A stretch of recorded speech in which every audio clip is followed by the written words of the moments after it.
Et notre invité ce matin, c'est Yannick Jadot, candidat à la présidentielle. Le compte à rebours a commencé. Bonjour Yannick Jadot. Bonjour. Il reste peu de temps pour convaincre l'élu vert Bruno Bernard, dites-vous, il faut qu'il se lâche sur les plateaux. Vous entendez la consigne ? Écoutez, je crois qu'on fait une belle campagne. En fait, on sait que près de la moitié des Français sont encore indécis. La campagne a été très très lourde. On a eu l'épidémie, la Covid, avec beaucoup de questions, d'interrogations sur l'état de l'hôpital public, sur la vulnérabilité de notre société, de nos conditions même d'existence. Il y a la guerre en Ukraine qui sidère par ces images d'atrocités et qui parfois écrase un peu la campagne électorale. Mais là, ce qu'il y a devant nous, c'est un choix de société. Le 10 avril, on va choisir, est-ce qu'effectivement, on s'empare enfin de la question du climat, de la biodiversité, qui est l'allié du pouvoir d'achat, de la création d'emplois. Qu'est-ce qu'on dit de l'Union européenne? Qu'est-ce qu'on dit de la démocratie mondiale? C'est un vrai choix de société. Alors, on va voir si vous vous lâchez ou pas, selon donc les encouragements de votre ami Bruno Bernard. Bruxelles, d'abord, la guerre en Ukraine, vous le disiez, pour l'instant, ça écrase tout. C'est un sujet de préoccupation et ça fait bouger l'Europe. Bruxelles a dégagé 1 milliard d'euros, 2 fois 500 millions, pour livrer des armes, en plus de ce que livrent les pays eux-mêmes. Est-ce que vous approuvez l'initiative européenne ? Bien sûr, bien sûr. Alors vous savez que ce n'est pas l'Union européenne qui livre pour 1 milliard d'armes. C'est de l'argent. C'est de l'argent européen qui est destiné à compenser les livraisons d'armes des pays membres de l'Union européenne. C'est en plus.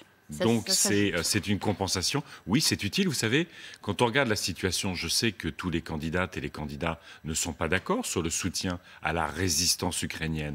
Mais moi, je suis un pacifiste. Mais un pacifiste, ça défend les libertés contre la tyrannie. Il ne s'agit pas seulement d'agiter le drapeau paix, paix, paix. Moi, je veux la paix. Je veux la fin des combats. Mais quand vous avez des femmes et des hommes qui se battent pour leur maison, qui se battent pour leur liberté, qui se battent pour leur pays face à une dictature, face à des atrocités, être pacifiste, c'est être aux côtés de celles et de ceux qui se battent pour la liberté, et donc en les soutenant, et moi, tous les matins, j'ai envie de rendre hommage à ces résistantes et à ces résistants en Ukraine. Je fais une petite parenthèse un peu personnelle d'ailleurs, puisque vous êtes pacifiste, dites-vous, mais que vous êtes admiratif de la résistance ukrainienne. S'il se passait la même chose sur notre sol, vous feriez comme les Ukrainiens, vous prendriez les armes ? Écoutez, je ne sais pas, on ne sait pas dans quelles conditions, dans quelle situation. J'aimerais le faire. Et moi, vous savez, quand j'entends, encore une fois, des candidates et des candidats qui disent qu'il ne faut pas livrer des armes, au fond, abandonnons les Ukrainiens aux Russes. Ben moi, je suis très content que les Anglais et les Américains ils aient livré des armes pendant la Seconde Guerre mondiale. Et j'aurais été fier que le Front populaire aide les républicains espagnols contre les fascistes dans les années 30. Et là encore, vous savez, en fait, les va-t-en-guerre, ce n'est pas ceux qui aujourd'hui soutiennent la liberté contre la tyrannie. Pas va-t-en-guerre. Les va-t-en-guerre, c'est ceux qui à chaque fois valident les conquêtes des tyrans, ceux qui ont validé Grozny, la Tchétchénie, ceux qui ont validé les bombardements à Alep, dites-le parce ceux que qui ont validé... Ce sont des allusions, vous visez qui ? Ah ben je vise toutes celles et tous ceux qui aujourd'hui disent « Ah ben surtout, on ne fait rien pour l'Ukraine ». Qui ? Ah ben vous avez Marine Le Pen, vous avez Éric Zemmour, vous avez Jean-Luc Mélenchon, donc vous avez toute une série de candidats qui, sous couvert de neutralité et de paix, sont pour l'abandon des Ukrainiennes et des Ukrainiens à la tyrannie de Poutine. On va en revenir à l'Europe, mais puisque c'est vous qui allez directement sur ce terrain, regardez ce que Adrien Quatennens a dit de vous. Il vous accuse d'être, d'une certaine façon, le péno-compatible, parce que précisément, vous regardez le tweet là qui s'affiche. Je vois pas. Précisément, vous avez accusé Mélenchon d'avoir approuvé les bombardements en Syrie, les bombardements russes. Et il le dit, en disant cela, Yannick Jadot est davantage favorable à Le Pen qu'à Mélenchon.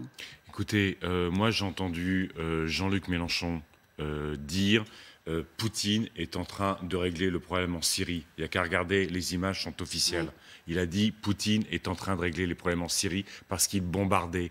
Mélenchon a toujours mis la communication de Bachar el-Assad avec la communication de la presse internationale en disant « on ne sait pas la vérité ». Il a validé l'annexion de la Crimée par Poutine en disant qu'en Ukraine, c'était dirigé par des néo-nazis. Donc, à un moment donné, écoutez, toutes les images sont disponibles, je ne parle que de faits. Mais vous savez, moi, Après, chacun a sa vision de la politique étrangère. Jean-Luc Mélenchon n'a pas voulu voter au Parlement la reconnaissance du génocide sur les Ouïghours.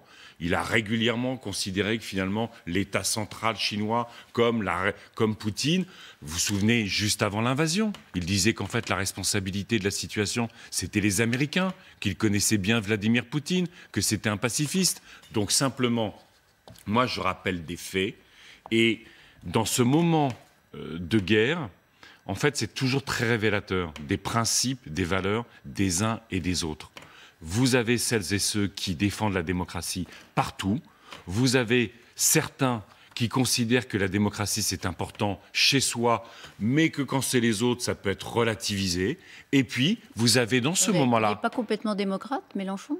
Écoutez, Mélenchon. Quand à un moment donné, vous considérez que Vladimir Poutine est, au fond, plus fréquentable, il avait même dit, Vladimir Poutine est plus fiable que Joe Biden. Chacun a ses idées. C'est pas un vrai démocrate ? Non. Oui, et puis vous savez, et puis moi, de toute façon, vous savez, je dirai jamais, la République, c'est moi. La République, c'est celle du peuple. Donc, à un moment donné, il faut juste que les choses soient claires. Moi, je n'invective personne, je rappelle des faits. Et à un moment donné, dans ces moments d'histoire, il faut que chacun comprenne où sont les uns, où sont les autres. Et dans ce moment d'histoire, est-ce qu'on a besoin de l'Union européenne renforcée pour peser face aux dictatures comme face aux puissances économiques, ou est-ce qu'on a besoin de moins d'Europe ? Eh bien, Jean-Luc Mélenchon, comme d'autres, veulent moins d'Europe. Moi, je considère qu'il faut plus d'Europe pour faire face aux grands défis de ce monde. Est-ce qu'il faut plus de défense ? Vous, Président, est-ce que vous augmentez le budget de la défense nationale ? Moi, je maintiens la loi de programmation militaire telle qu'elle est aujourd'hui, qui est une loi aussi de rattrapage sur nos équipements, qui ont été un peu...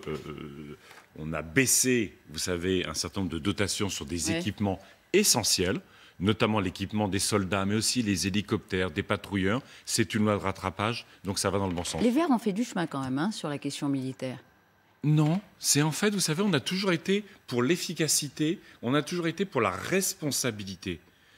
L'enjeu aujourd'hui, c'est de construire cette politique européenne de défense pour que l'Europe pèse, y compris pour faire la paix dans son voisinage. Mais et aujourd'hui, l'Europe ne pèse pas assez. Vous dites on augmente le budget national de la défense et on augmente le budget européen de la défense. Ah mais le budget européen, c'est aussi la mise en commun des budgets nationaux. Attention, on ne va pas faire une Europe de la défense en plus des politiques militaires nationales. C'est ce que la loi de programmation militaire, oui, mais à un moment donné, dédié à l'Europe, c'est dédié à la défense du territoire français. Je sais bien, madame. Ce que je dis, c'est que on peut aussi faire d'incroyables économies d'échelle. C'est ce que montre la Cour des comptes européenne, comme la Cour des comptes française. On dépense parfois beaucoup d'argent chacun dans nos pays, alors qu'on en dépenserait beaucoup moins ensemble sur un certain nombre d'équipements. Mais en tout cas, vous ne voulez pas en dépenser moins sur le sol français. Est-ce qu'il faudrait rétablir un service national ? Non. Oui ou non ? Ça, c'est une aberration. Pourquoi ? Parce que, y compris, je veux dire, les militaires n'en veulent absolument pas. Aujourd'hui, au regard des tensions, des conflits qu'on a potentiellement dans le monde, il faut une armée de métier, il faut une armée extrêmement entraînés. Et si on doit faire société, parce qu'au fond, souvent, celles et ceux qui défendent le service militaire, le retour du service militaire, c'est pas tant pour l'armée que pour l'idée de faire société. Mais il y a plein de moyens de faire société. Moi, je suis, par exemple, pour la massification de ce qu'on appelle le service civique. Vous savez, aujourd'hui, dans notre pays, vous avez 130 000 jeunes par an qui, pour 6 mois, 1 an, ont un engagement pour la société. La massification, si on pouvait atteindre 500 000 jeunes par an qui ont un engagement, qui, y compris parfois après le bac, passent un engagement dans la société et que ce soit valorisé pour les études comme valorisé dans les métiers après. Parce que s'engager pour la société, s'engager auprès des enfants en situation de handicap, un diplôme professionnel.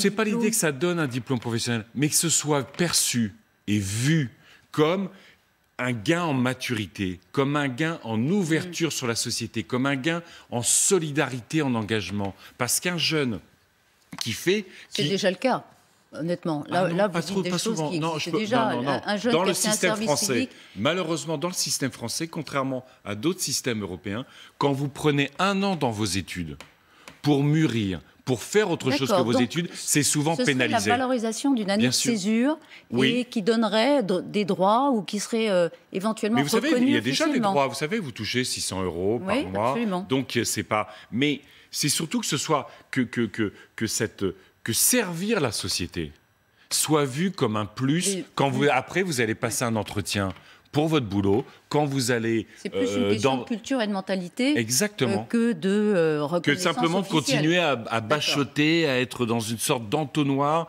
ou de seringue où il faut toujours faire plus d'études, toujours être dans la compétition, mais que l'ouverture sur la société, la maturité, les expériences diverses ne sont pas assez valorisées dans notre système. Alors Yannick Jadot, vous menez un bras de fer avec Total, hein, vous avez sorti les griffes, là c'est pas le Jadot avec la cravate, c'est le Jadot qui monte au front. Pour les autres entreprises qui restent en Russie, comme les entreprises du groupe Mullier, par exemple, Auchan et Leroy Merlin, vous, président, vous leur dites de partir ? Moi, président, je leur recommande de partir. Vous leur recommandez de partir, oui. Donc vous ne leur donnez pas de partir. Non, parce que en fait, je fais la distinction entre des groupes qui, effectivement, à mon avis, de par leur responsabilité, devraient partir, comme beaucoup de groupes internationaux. On parle du groupe Mullier, mais je fais la différence avec le groupe Total. Pourquoi ? Parce que le groupe Total est affilié, partenaire de groupes russes qui sont dans le premier cercle de Poutine, dont certains sont sous sanctions internationales. C'est vraiment le gaz. C'est le gaz et le pétrole aujourd'hui qui financent les atrocités de la guerre en Ukraine. Donc, moi, on a déjà tellement d'exemples malheureux où Total, pendant des mois, a continué à soutenir la dictature en Birmanie, est en train de développer un projet en Ouganda où ils vont déplacer 30 000 personnes. Et là, on a une guerre et des crimes de guerre en Ukraine. C'est à la connaissance du groupe Total que ses partenaires sont impliqués dans cette guerre en Ukraine, mais c'est au président de la République que je m'adresse. C'est le président Macron qui a, entre autres, favoriser le développement des activités de Total en Russie. Il a signé des contrats avec Vladimir Poutine au profit de Total. Donc c'est à Emmanuel Macron d'arrêter de dire à M. Pouyanné « Restez, c'est pas grave, c'est totalement incohérent avec mon discours sur la protection des Ukrainiens, mais restez, non, c'est à lui de dire Total doit quitter. » Les entreprises françaises, vous leur dites quoi ? Je leur dis leur responsabilité, c'est de quitter. Leur responsabilité, c'est de quitter. Parce qu'à un moment donné... Leur responsabilité, c'est une question d'image, c'est une question de quoi ? C'est une question de responsabilité éthique, en fait. Madame Martichoux, on a 10 millions d'Ukrainiennes et d'Ukrainiens sur les routes. 10 millions. 3 millions qui sont déjà dans le reste de l'Union européenne. On a chaque jour des crimes de guerre, des femmes, des enfants, des hommes qui sont bombardés, qui sont dans les caves pour se protéger ou qui sont tués. Est-ce qu'à un moment donné, et c'est ce que disait le président Zelensky, il l'a très bien dit à l'Assemblée nationale, comme il nous l'a dit au Parlement européen, est-ce que nos vies ne valent pas plus que ces profits-là ? Vous savez que on est dans ces moments historiques. On est dans ces moments historiques. Les salariés de Auchan et de Leroy Merlin, vous l'avez peut-être entendu, du coup, reçoivent des menaces verbales, assassins, nazis, collabos de Poutine. Vous savez bien il y a que dans des le groupe clients Mullier, qui les invectivent. Pourquoi vous restez en Russie ? Pourquoi votre groupe reste en Russie ? Eh bien parce que ça choque tout le monde. Mais c'est pas. Vous savez que dans le groupe Mullier, c'est pas les salariés qui décident de la stratégie, comme dans le groupe Total. Ouais. Quand j'ai vu M. Pouyanné. Est-ce que les salariés du groupe, pardon, encore un instant. Mais non, je ne suis pas pour qu'ils soient invectivés. Est-ce que les salariés du groupe Mullier, ils ne seraient pas fragilisés économiquement dans leur emploi si les entreprises françaises ferment en Russie? Mais on peut aussi réfléchir avec un certain nombre de groupes pour les accompagner. Mais est-ce qu'à un moment donné, vous avez présenté dans votre journal il y a quelques minutes les atrocités en Ukraine? Est-ce qu'à un moment donné, on peut se dire il y a des choses essentielles? On a quand même eu près maintenant de 3 ans de Covid. On a eu 3 ans de Covid, on a été capable de soutenir les entreprises. Est-ce que dans ce moment de guerre sur le territoire européen qui menace la paix, la sécurité, la démocratie dans toute l'Europe, est-ce qu'on peut faire les efforts suffisants pour imposer le cessez-le-feu à Poutine? C'est ça le sujet. Alors, on va avancer parce que je voudrais qu'on parle du pouvoir d'achat. Si je peux me permettre juste. Oui, mais très vite. L'Europe a été capable de mettre en place des outils incroyables, à la fois pour avoir des vaccins et à la fois pour faire face à la pandémie. L'enjeu là, c'est de faire face à une guerre et en plus de sortir de nos dépendances aux énergies fossiles. Elle va faire des achats communs de gaz, l'Europe. Vous savez, c'est cette proposition, je l'ai faite depuis 15 jours. Bonne nouvelle. Tant mieux, ça va dans le bon sens. Allez, on avance. Mais on peut, et c'est en lien avec le pouvoir d'achat, enfin, ce qui n'a pas été fait pendant le quinquennat, ce qui n'a pas été fait avant.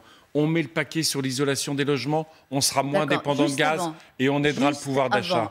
Et on met le paquet sur les énergies renouvelables parce que ce sont les énergies de paix et de sécurité. Saint-Avold. Saint-Avold, c'est une centrale à charbon. Elle va fermer là, cette semaine. Vous, président, est-ce que vous pourriez rouvrir cette centrale à l'automne prochain, comme c'est envisagé, pour assurer évidemment notre sécurité énergétique? Mais vous savez pourquoi on le fait? Vous savez pourquoi on ouvre Saint-Avold? Dites-moi, vous le faites parce qu'on a aujourd'hui 24 réacteurs à l'arrêt. On ne l'ouvre pas à cause de la guerre en Russie. Vous le faites pas. On ne l'ouvre pas la guerre en Ukraine, pardon.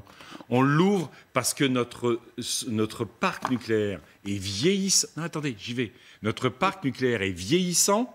On a 24 réacteurs. 4 réacteurs sur 10 sont fermés. Justement, ayant ces réacteurs vieillissants, est-ce qu'on n'a pas besoin de ce charbon dans le cadre d'une économie de guerre? Non, parce qu'en fait, le problème qu'on a... Vous savez que la France, aujourd'hui, est celle qui paye le plus cher son électricité parce qu'on a un parc nucléaire vieillissant. Donc, à un moment donné, la solution, vous voyez bien, la solution d'Emmanuel Macron, c'est quoi? C'est de dire on a un parc nucléaire vieillissant, donc on ne fait rien, on va construire des réacteurs nucléaires pour 2040-2045, donc dans l'intervalle, on va être obligé de réouvrir nos centrales charbon. Mon projet... Il ne faut pas entretenir le parc nucléaire? Au minimum, je ne vous parle pas d'investissement. Est-ce qu'il faut entretenir le parc existant? Mais moi, je suis extrêmement responsable. On tiendra le parc nucléaire tant qu'on en aura besoin. Mais déployons enfin les énergies renouvelables. Tous ces projets qui sont bloqués par le gouvernement. C'est pas incompatible avec l'ouverture d'une centrale à charbon pour nous aider à passer l'hiver. Enfin, est-ce qu'à un moment donné, on peut anticiper? Est-ce qu'à un moment donné, on peut investir dans les bonnes solutions? Il y a juste une petite urgence. Oui, l'urgence, Madame Martichoux, c'est d'isoler les logements. Ça n'a jamais été fait. C'est comme ça qu'on soigne le pouvoir d'achat des Français, c'est comme ça qu'on protège leur santé. De vos premières mesures. Et c'est déployer enfin les énergies renouvelables dans notre pays. Ouais. On a une éolienne offshore qui n'est même pas connectée. Il y en a 5400 chez nos plus proches voisins. Est-ce qu'on peut faire l'effort pour des énergies qui sont des énergies d'indépendance et qui créent de l'emploi dans notre pays? Alors, juste, ça ne va pas vous faire plaisir, mais enfin, vous avez eu combien au bac géo? Pas lourd. Pas lourd. Mais j'étais très bon en histoire, donc j'ai compensé, j'ai quand même une bonne note. Parce que vous avez vu sur les réseaux sociaux, je me suis planté sur les pays baltes, oui. Parce que vous êtes député européen, candidat à la présidence de la République, et vous n'êtes pas foutu, pardon. Il y a beaucoup de Français, mais vous êtes candidat à la présidence de la République. Oui, vous n'avez pas su situer la Roumanie.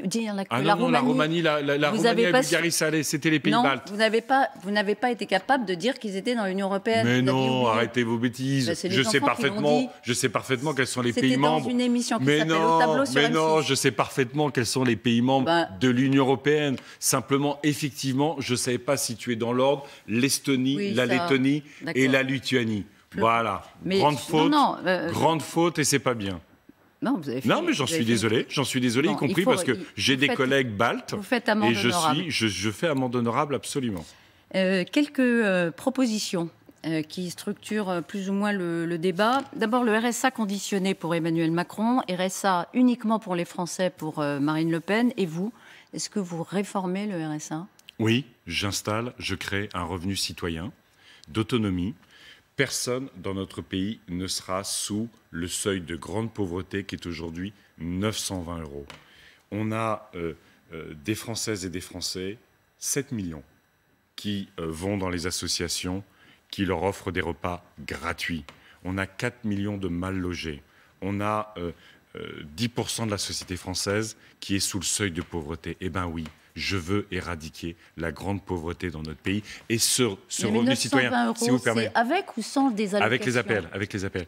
Et donc, allocation APL comprise. C'est oui, important que les gens anticipent. Tout à fait. Mais on ne peut pas aujourd'hui, et c'est un revenu d'autonomie pour les jeunes. Vous savez, moi je veux que les jeunes n'ont pas accès au RSA aujourd'hui. Les jeunes ont été les grands exclus, les grands oubliés de ce quinquennat. C'est terrible. Et vous avez entendu les commentaires du Secours catholique sur la proposition d'Emmanuel Macron. Il a dit au fond, Emmanuel Macron va imposer des travaux d'intérêt général aux plus pauvres de notre pays. Ça vous choque ? Et Emmanuel Macron les traite comme des délinquants. Voilà ce que dit le Secours catholique. C'est pour dire le mépris d'Emmanuel Macron pour les pauvres. Ah bah écoutez, quand en permanence vous stigmatisez les plus pauvres dans ce pays, en permanence vous voulez mettre le doigt sur le fait qu'ils seraient des assistés. Mais vous vous rendez compte, des assistés à 560 €, eh ben moi je veux que les jeunes, dès 18 ans, puissent être autonomes, qu'ils puissent choisir leur vie et qu'ils aient ce revenu pour ne pas aller faire la queue. Vous appelez ça un revenu citoyen d'autonomie.